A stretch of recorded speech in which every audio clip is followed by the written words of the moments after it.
بسم اللہ الرحمن الرحیم ان الحمد للہ والصلاۃ والسلام علی رسول اللہ اما بعد فاعوذ باللہ من الشیطان الرجیم بسم اللہ الرحمن الرحیم۔ میں شکریہ ادا کرتا ہوں النجوم میڈیا کا اور عبدالقیوم بھائی آپ کا کہ سوشل میڈیا جس پر روافض کی جانب سے اور اہل باطل کی جانب سے بہت سارے پروپیگنڈے ہوتے ہیں، آپ اور آپ کا یہ میڈیا النجوم میڈیا الحمدللہ باطل کا تعاقب کرتے ہوئے ان کا پیچھا کر رہا ہے اور حقائق عوام تک لا رہا ہے۔ میں آپ کا اس پر شکریہ ادا کرتا ہوں اور آپ کو خراج تحسین پیش کرتا ہوں۔ آپ نے بڑا اچھا سوال کیا ہے۔ جب بھی ماہ محرم الحرام کی آمد ہوتی ہے تو اس سے قبل ایک طبقہ روافض جو صحابہ اکرام رضوان اللہ تعالی علیہ مجمعین سے ازلی ابدی بغض رکھتا ہے، ان کا دشمن ہے، جو شروع دن سے ہی عبداللہ بن سبا اس کی نسل سے ہوتے ہوئے اپنی دشمنی کا، اپنے بغض کا وہ اظہار کرتا ہے اور مسلمانوں کو آپس میں لڑانے کی کاوش اور کوشش اور جدوجہد میں لگا رہتا ہے، وہ ایک پروپیگنڈا پھیلاتا ہے کہ محرم الحرام کی یکم تاریخ سسر رسول داماد سیدنا علی المرتضیٰ امیر المؤمنین خلیفہ ثانی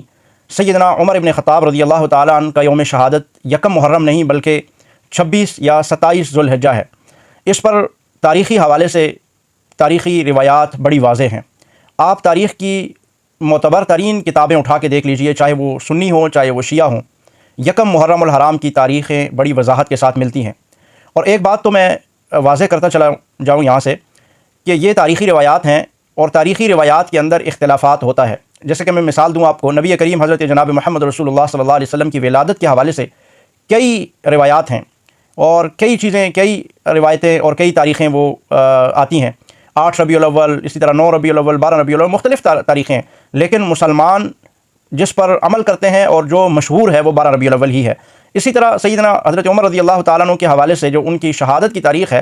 وہ 26 ذوالحجہ، بہت ہی چند کتابوں کے اندر، 2-4 کتابوں کے اندر، وہ بھی آگے چل کے انہوں نے اپنی عبارت کو ٹھیک کیا ہے۔ یہاں سے اصل شبہ پیدا ہوتا ہے۔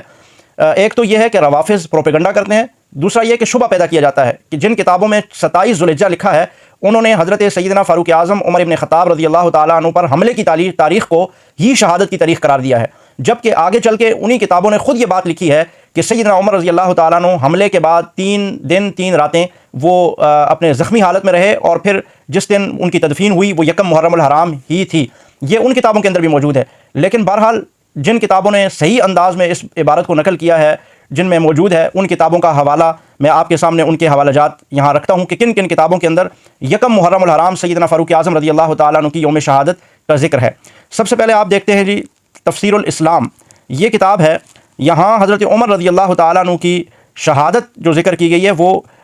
یکم محرم الحرام ہی تاریخ ہے، اور یہ یاد رہے کہ یہ شیعہ کتاب ہے، شیعہ کتاب تفسیر اسلام، اس کے اندر حضرت عمر رضی اللہ تعالیٰ عنہ کی یوم شہادت یکم محرم الحرام لکھی گئی ہے، اور ساتھ یہ چیز واضح لکھی گئی ہے کہ جس دن حملہ ہوا اس دن 26 ذوالحجہ تھی، اور جس دن آپ رضی اللہ تعالیٰ عنہ کی روح پرواز کر گئی ہے زخمی ہونے کے 3 دن کے بعد، تو وہ یکم محرم الحرام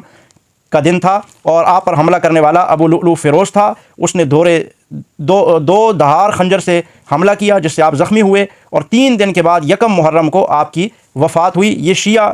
مورخ لکھ رہا ہے۔ پھر اسی طرح آگے آپ چلے جائیں، تاریخ ابن کثیر اٹھا کے دیکھیں، انہوں نے بھی یہی بات لکھی ہے کہ آپ پر 26 کو حملہ ہوا بدھ کے دن، اور 3 دن 3 راتیں آپ زخمی رہنے کے بعد یکم محرم الحرام کو اس دنیا فانی سے اپنے رب العالمین کے ہاں تشریف لے گئے۔ پھر آپ معارف الحدیث اٹھا کے دیکھیے تو وہاں پر بھی 27 ذوالحجہ آپ کے حملے کی تاریخ ہے، اور یکم محرم الحرام آپ کی تدفین اور شہادت کا دن نقل کیا گیا ہے۔ آپ قدیم تاریخ تبری اٹھا کے دیکھیں تو وہاں پر بھی حضرت سیدنا فاروق اعظم رضی اللہ تعالیٰ عنہ کی یوم شہادت یکم محرم الحرام لکھی گئی ہے، اور آپ پر حملے کی تاریخ 26 ذوالحجہ لکھی گئی ہے، اور یہ حملے کی تاریخ کو ہی روافض شہادت کی تاریخ بنا کر سامنے جو ہے وہ دکھاتے اور پروپیگنڈا کرتے ہیں، اور جس سے وہ کہتے ہیں کہ حضرت عمر رضی اللہ تعالیٰ عنہ کی شہادت تو 26 کو ہوئی، جبکہ تاریخ کی تمام کتب میں ہے کہ حضرت عمر اسی دن نہیں شہید ہوئے بلکہ 3 دن 3 راتیں زخمی رہے، اور پھر یکم محرم کو آپ کی شہادت ہوئی۔ اسی طرح مشہور کتاب صحابہ اکرام کے متعلق جس میں آپ صحابہ کی تاریخ اور صحابہ اکرام کے حوالے سے لکھا گیا ہے وہ ہے اسد الغابہ فی معرفت صحابہ۔ اس کے اندر بھی حضرت فاروق اعظم رضی اللہ تعالیٰ عنہ کی جو یوم شہادت ہے وہ یکم محرم الحرام ہی لکھی گئی ہے۔ اسی طرح آپ دیکھیں کہ تاریخ ہے، تاریخ دمشق، اس کے اندر بھی حضرت عمر رضی اللہ تعالیٰ عنہ کی شہادت یکم محرم الحرام ہے۔ پھر تاریخ اسلام کے اندر آپ چلے جائیں، وہاں دیکھیں تو وہاں پر بھی حضرت عمر رضی اللہ تعالیٰ عنہ کی یوم شہادت یکم محرم الحرام ہے۔ تاریخ عالم اسلام کے اندر آپ دیکھیں تو وہاں پر بھی حضرت عمر رضی اللہ تعالیٰ عنہ کی شہادت یکم محرم الحرام ہے۔ پھر آپ آگے چلے جائیں، آپ دیکھیں شہید المحراب عمر ابن خطاب، یہ کتاب ہے، اس کے اندر بھی حضرت عمر رضی اللہ تعالیٰ عنہ کی یوم شہادت یکم محرم الحرام ہے۔ پھر اسی طرح ایک شیعہ کتاب اور ہے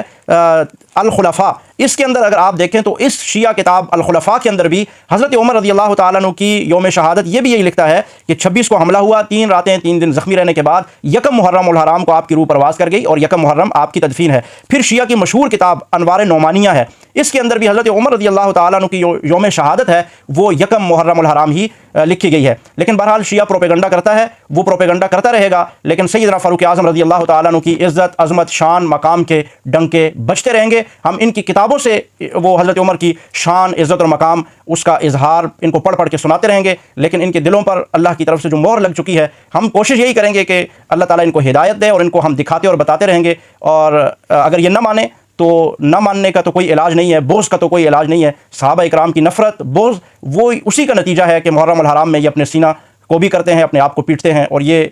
سلسلہ جو ہے وہ جاری رہے گا جب تک ان کے دلوں میں، سینوں میں بغض صحابہ رہے گا۔